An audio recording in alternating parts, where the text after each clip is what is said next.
నేను ముందు దేవుని సరిపోతే చాలు, నా బతుకు దేవుని సరిపోతే చాలు, నేను ఆయనకి నచ్చితే చాలు. ఒకటి సంగతి నాకు ఆయన ఉన్నాడని సంగతి నీకు తెలుసు కదా, ఈయన సంగతి తెలిసి ఆయన చాలా మాట్లాడాడు, నువ్వు చెప్పాను మళ్ళీ నేను రిపీట్ చేయి.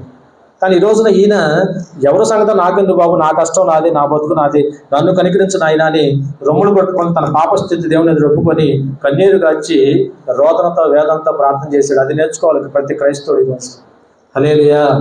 చాలాసార్లు సంఘాలు అంటాను, ఇతరుల సంగతులు, బయట సంగతులు, లేకపోతే వాడి కుటుంబంలో ఏం జరుగుతుంది, వీడి కుటుంబంలో ఏం జరుగుతుంది, ఇది కాదు కదా మన పని.